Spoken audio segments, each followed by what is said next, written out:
শোণিতপুৰৰ বালিপুৰত উদযাপন হোৱা সাৰ্বজনীন শ্ৰীকৃষ্ণৰ ৰাস মহোৎসৱত কংসৰ চৰিত্ৰত অভিনয় কৰে নদুৱাৰ সমষ্টিৰ বিধায়ক পদ্ম হাজৰিকাই। বিধায়কগৰাকীয়ে কৰা অভিনয় চাবলৈ শ শ ৰাইজ উপস্থিত হৈ ৰাস মহোৎসৱস্থলীত।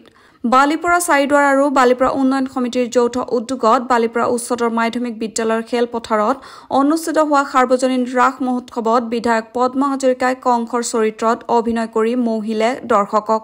উল্লেখ্য যে বিধায়ক পদ্ম হাজৰিকা এজন দক্ষ ৰাজনৈতিক নেতা হোৱাৰ সমান্তৰালভাৱে জিলাখনত এজন সুদক্ষ অভিনেতা হিচাপে পৰিচিত ব্যক্তি।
যদিও বা জগতৰ বীৰ্যত মানে সকলোৱে মহাপুকে নিত্যাৰ কোলাত ইচ্ছামতে কৰে বিচৰণ,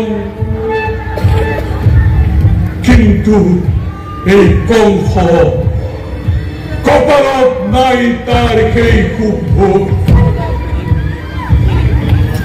যুদ্ধ ফেনাৰী সেই শান্তিৰ কোমল সজ্জা সিও যে অশান্তিৰ কন্ত কৰে কন্তকিত।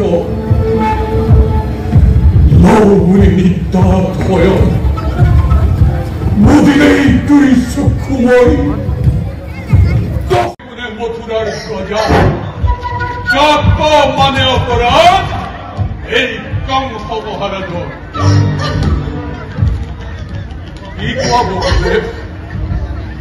কোনে জানে কোনে কোনে কিবা অপৰাধ কবলৈ কিবা আছে মোৰ? কোনে জানো শুনিবা নিশ্চয়।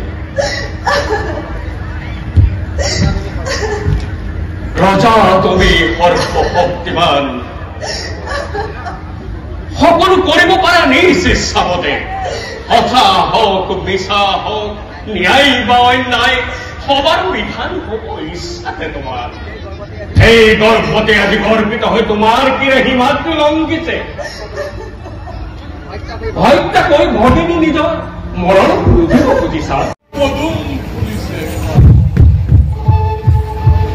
তোমালোকৰ নিচিনাকৈ আজি মোৰ ৰাজপুৰত জয় লক্ষ্মী বন্দী কংসৰ ভয়ত আদি স্বয়ং বিধতায়ো সাৱধানে ভাগ্যলিপি লিখিবলৈ বাধ্য হৈছে।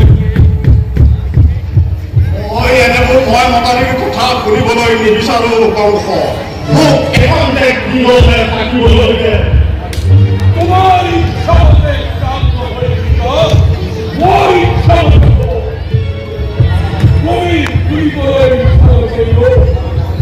মই তোমাৰ বালিপাৰা আৰু চাৰিদুৱাৰ উন্নয়ন সমিতিৰ সৌজন্যত যি ৰাস মহোৎসৱ উদযাপন কৰাৰ সিদ্ধান্ত লৈ মোক এটি অনুৰোধ কৰিছিল যে যিহেতু মই আগতেও কংস লওঁ এইবাৰ বালিপাৰাত কংস ল'বৰ কাৰণে গতিকে ৰাইজৰ অনুৰোধত মই আজি কংসৰ ভাও দিবৰ কাৰণে প্ৰস্তুত হৈ আহিছোঁ গতিকে আজি এই বালিপাৰাত প্ৰথমবাৰৰ কাৰণে মই কংসৰ ভাওত অৱতীৰ্ণ হ'ম খন্তেক পিছতে গতিকে ৰাইজৰ আশা কৰা ধৰণে ময়ো প্ৰাৰ্থনা জনাইছোঁ ঈশ্বৰক যাতে ৰাইজক সন্তুষ্ট হোৱাকৈ কংসৰ অভিনয়টো মই কৰিব পাৰোঁ তাৰ কাৰণে মই আশীৰ্বাদ বিচাৰিছোঁ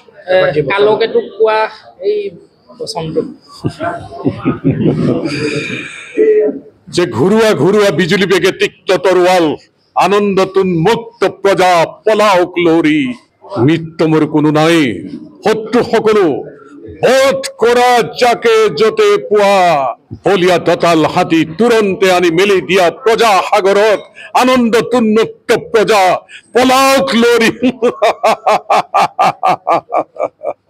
কংসৰ ভাষাত ক'বলৈ গ'লে সাধাৰণতে কংসকটো মানুহে দুষ্কৃতিৰ প্ৰতীক বুলিহে ভাবে মই আজি কংগ্ৰেছৰ হৈ পেলাই কংসৰ ৰূপ ধাৰণ কৰিছোঁ কাৰণ আজি বিজেপিৰ পতন নহয় কংগ্ৰেছৰহে পতন হৈছে কাৰণ 5-0 য'ত আমি আশা কৰিছিলোঁ 4-1 গতিকে তেওঁলোকে 0 হ'ল নহয় গতিকে আজি আচলতে মোৰ কেৰেক্টাৰটো সাজিলহেঁতেন কংগ্ৰেছ দলৰ হ'লেহে সাজিলহেঁতেন কাৰণ আজি পতনটো কংগ্ৰেছৰহে হৈছে কাৰণ কংসৰটো পতন হ'বগৈ নহয় কৃষ্ণৰ হাতত গতিকে আজিৰ দিনটোত আমি ক'ব পাৰোঁ যে সংস্কৃতিৰ প্ৰতীক আচলতে ভাৰতীয় জনতা পাৰ্টি দুষ্কৃতিৰ প্ৰতীক হ'ল কংস গতিকে কংস আজি নিধন হৈছে মানে কংগ্ৰেছ এই উপ নিৰ্বাচনত আজি নিধন হৈছে news desk news wide Assam